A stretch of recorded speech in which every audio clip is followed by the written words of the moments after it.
Christo is the operation manager from Grain Carriers, and will discuss the impact of load shedding from the transporter sites a little more in detail with us. Christo, thank you very much. We're looking forward to hearing from you.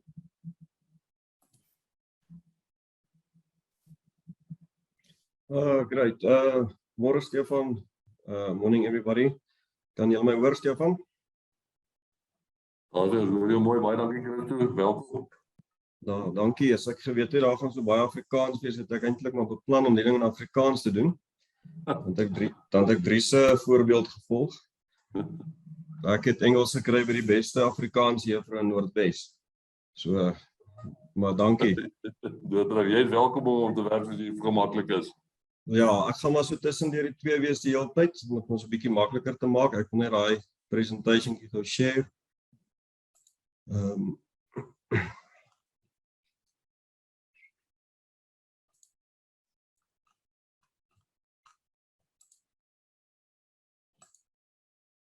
Kan julle hom sien? Hy is opgelaai, dankie Christo. Okay, great. Yeah, thanks a lot for giving us as transporters also the opportunity to give you an idea what impact load shedding has on us as transporters. So just a small introduction. Load shedding, we need to understand the role that transport, and especially road transport, plays in the grain value chain.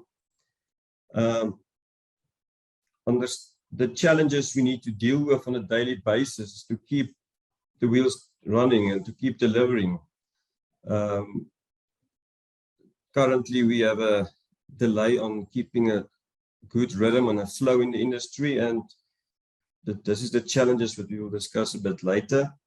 And then, like always, there is a ripple effect of load shedding on the rest of the chain, and that also have a direct and indirect impact on us as transporters, but also of the rest of the guys in the industry, like the mills and the feed mills and everybody like that. And then we will discuss a few solutions, possible solutions, short-term solutions, long-term solutions, and things that we can have a few ideas that we can discuss to see how we can address this thing. And I think it's the same like Dries said earlier, we need to see this as a team thing and as an industry thing, and I'm really looking forward to going forward as a whole chain to address this matter that we're dealing with. So I just want to give you a clear indication on the road freight industry in the grain supply chain. And if we look at this graph here, we can see from 2006 to last year, this is from the SAGA's website, road freight, road transport increased from 60% to 90% over the last 16, 17 years. And the main reason for that is obviously you can see rail decreased, and the poor performance or reliability of rail is the reason why there's so many road trucks on the road today. We can see that 30 million tons of maize and wheat is transported by road. That doesn't even include the byproducts, the proteins, the soybean meal, the sunflower oil cake, the chop, the bran, all those type of things that also form part of the grain chain in the feed and the, especially the animal feed side, and then the maize meal sites and the wheat meal sites. So on average, now work on 30 days here, and we all know 30 days is not actually correct. I make it 30 days just to give the number actually a bit more lenient. There's almost 1,000 trucks per day in our chain involved when it comes to grain commodities and byproducts and grain related commodities to keep our businesses and our industry on the go. So just to have a look on the grain loading and the offloading side, this is also, if I'm maybe a bit wrong here and there about the figures, excuse me for that, but there are plus minus 250 grain silos in South Africa, cement silos, and this excludes all the bunkers, the silo bag depots. There's many farmers who has also farm silos now on their premises. So there's a lot of loading points involved today. And in the grain silo industry, the grain silo industry represents 238 silos, of which 75% are in municipality areas. And we all know the history with the municipalities and the Eskom. There's always the problem between that is the municipalities don't pay Eskom and those things. And I think in the future that will always be one of the obstacles or difficulties that we're going to deal with. Then every year new facilities do pop up, new silo bag depots do pop up, new bulker depots do pop up, and they don't have any rail infrastructure, which is just going to put up the pressure on the road transport even more.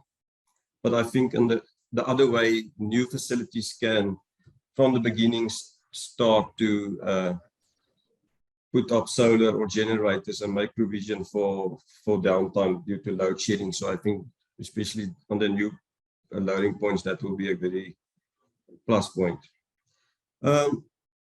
We can see maize mills, flour mills, feed mills, oil crushing plants, all of these facilities in our industry do rely on road transport.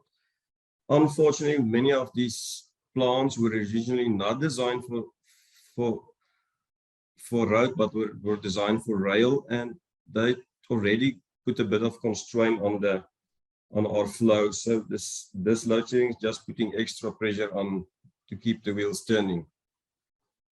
And I just want to say once again, all facilities require electricity to ensure a good supply chain, and load shedding has a negative effect on the loading as well as offloading facilities. So it's not like we're dealing here only with loading challenges, we're dealing with offloading challenges as well. So it is both on both points that we are all involved with this challenge. And many of the offloading points is also loading points for us as transporters. Your crushing plants, you offload soya beans and you load soybean meal, sunflowers, offloading sunflowers, and you're loading sunflower oil cakes again. So many of the offloading points are loading points as well. Our Tiger brands, for instance, just example, the guys, we're offloading the wheat and maize, but you're loading bran again, which is also a challenge. You're loading chop again for the feed industry. So just to be clear, loading and offloading is being affected unfortunately by load shedding. So I think just to get clarity on challenges that we as transporters deal with on a day-to-day basis is the scheduling of our trucks are getting more and more difficult, more complicated, because we can't really plan in advance as we always like to do, to say the truck goes from this point to this point, from this point to this point. We need to improvise the whole time, and we need to make short-term decisions. And obviously that requires longer working hours with our operators and staff to make sure that we can deliver the service the following days. Due to this also, the optimal scheduling of return loads, which is necessary in our industry to keep the cost in terms of transport lower, makes it more difficult, because you can't always make use of return loads anymore, because you're going to fall short of trucks to service your clients. And yeah, because of offloading facilities and loading facilities which aren't able to help us due to the load shedding, we find ourselves just as mobile storage, where our trucks just become mobile storage, unfortunately. As I said, the reliability of trucks became a problem, so we start to fall into just-in-time delivery schedules, where we can't deliver you need to keep the mills just full and the feed mills full. So it becomes a just-in-time delivery, which put pressure on not only us, but also on the factories and the feed mills to make sure they can keep the food security running. Bottleneck of trucks at loading points and offloading points. I just want to give you a small example. For every 2 hours of load shedding, we are losing plus minus 100 kilometers. And 100 kilometers we work on an average of 55 kilometers that the truck is running on the roads. So there's not a CPK problem in our industry. The rates are, now I must tell my words, but the rates are fine. Our income per kilometer is not a problem. Our problem is we don't get kilometers on our trucks due to standing and due to load shedding and that. I mean, our long haul trucks, we always budget for a long haul truck to do almost close to 15,000 kilometers to make budget. And we don't do that anymore. We fall from 15,000 kilometers a month. And unfortunately, the fixed cost of a truck stays the same. If a truck runs or don't run, I can't stop paying my driver. I do have installments and things like that still running on that. So once again, the CPKs is fine. We are selling kilometers and we need kilometers to get decent turnover on our assets. And then just small other challenges that we do have: communication between drivers, load shedding. We all know that the cell phone coverage and those things went down. Booking of trucks with silos or other loading points, they have the same challenges as us. So there is always this frustration to book a truck here and there. And I think another thing in today's economic challenges with the higher fuel prices, higher interest rates that's picking up and those things, newcomers, it makes it difficult for them to survive and to be competitive in our markets. I think the other challenges down the chain, which we must address, is obviously the ripple effect that we have due to load shedding, and that's the indirect also have an effect on transporters. Is, yeah, we're looking at higher costs, but our services, we have lower services because we can't give you that constant flow of trucks, make sure that our clients get their goods in time, and the services become a problem. It's going to put higher pressure on costs because more time is needed, diesel, energy, extra facilities. So and all of that, by the end of the day, is necessary to make sure we have an efficient supply chain in our industry, in the grain industry. Another challenge that we do face is, it might change by now, but some of the mills were able to have backup power, but don't have enough backup power to keep their intake running, but they can keep their mainstream business running. So they can continue producing, but they can't offload the vehicles. So the moment the electricity went back on, then they are behind on their in their intake side. And that is where it's putting pressure on the number of trucks required, because we can't allow to let plants stand and feed mills run out of production and that. I mean, animals need to continue eating, and the same on the human side as well. So we that is just on the intake side, where factories don't always have backup power for the loading or for the offloading side. Yeah, I think the biggest problem with this, as mentioned, is food security, particularly in the animal feed industry. We've experienced that a lot, where there's huge pressure on that. I mean, the feed mills are under huge pressure when it comes to the load shedding, and there is not really room for error in terms of that. And then carry cost increase due to the decrease in our delivery tempos. We have a certain amount of tons that we need to deliver for a specific client, from a silo to a specific mill.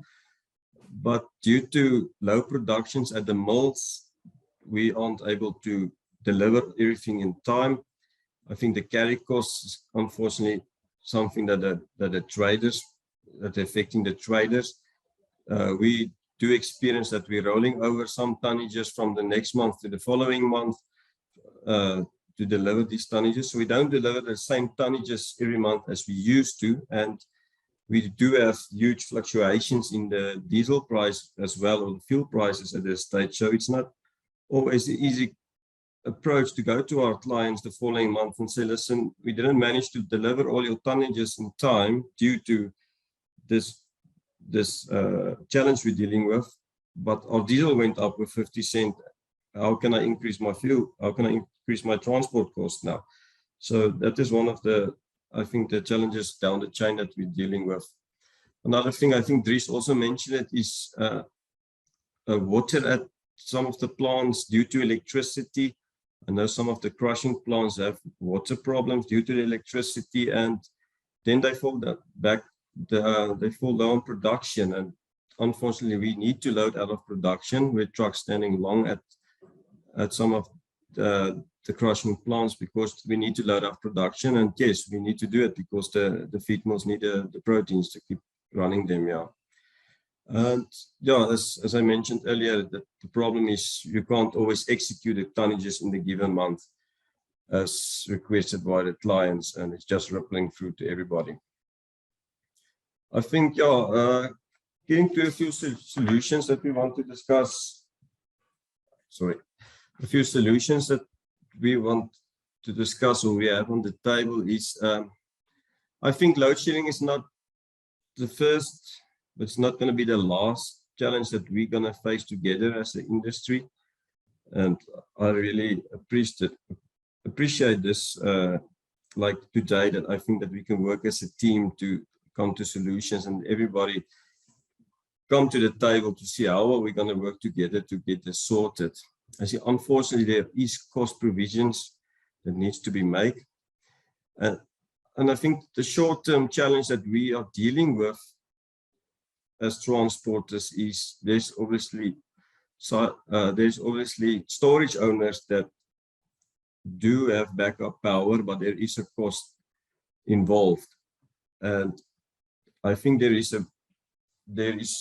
must be one general rule or one general cost, but you from the JSE did mention this earlier, so I believe this will be implemented. But at this stage, I think this should be highly prioritized, because we can't come to a storage facility at a specific day and then there's who's going to carry this cost today. Must we load the truck? Mustn't we load the truck? And that. So I think there must be a clear communication between the clients, the grain traders, the storage owners with these costs that we should get in place, that we can get the standard rule in place that once we get at the silo, we can load. We don't need to come that day and that specific point to a call to say, okay, you have the option now as transporter, we can load you for X amount of rand per ton, or don't you want to load? I mean, we're just causing more delays in our chain on that. I think another thing is weekend loading and better hour management. Better is probably not the correct word there. I apologize for that, but trying to manage our hours better in terms of flexi hours should be considered. There's a lot of the offloading points, which is also our loading points, that's working after hours and weekends, and we appreciate it. And I don't know, going forward, I think some of the loading points must also start to get on board here in terms of to get extra hours, working hours available just to catch up on the backlog of deliveries. Another idea is, I think, maybe we must decrease the stop-start business at loading points. I would rather say accumulate all the load shedding hours and say, okay, we are down from this time to this time, but we're going to run, and rather run then later to the day, but do a full 8 hours, then just stop-start and avoid the stop-start business that we have. I think other solutions is we need to work directly with Eskom, partnership between our businesses where we can work together, looking for some solutions, exemptions for essential services, human and animal consumptions. We did earlier this year a lot of exports through East London port, and I know up to a certain I think up to stage 4, the port was exempted from load shedding. So I think there is a possibility that we maybe can go and approach them like that. The new depots with solar energy, I think everybody's already busy with that. Last night with the budget speech, they came with possible tax advantages for businesses, how to make use of that. And then, yeah, I know there's institutions like the Energy Intensive User Group of South Africa that maybe could be approached. They are just a representative at Eskom for a lot of companies, especially in the mining and those guys. But I think I know agriculture is also one of the backbones of our industry, of our economy. Maybe approach some institution like that. Yeah, I think in the conclusion, yeah, load shedding is a real issue and it's not going to go away. You can't put a timeline on load shedding. Unfortunately, we are in this situation, and I think the only solution is we need to sort it out by ourselves. We can't rely on Eskom and their future plans. And I believe this is a stepping stone again for us as an industry to work closer again to each other and to come to solutions. To sum up, road transport is a major link in the grain supply chain, and load shedding do create challenges for all of us in this industry. And I think, as a last point, they say, today has effect on production, but the ripple effect creates losses tomorrow and in the future, and losses that are lost forever. So I think, yeah, thanks, Stefan. Yeah, that is in sweet and short from a transporter side, that the challenges and solutions that we're suggesting.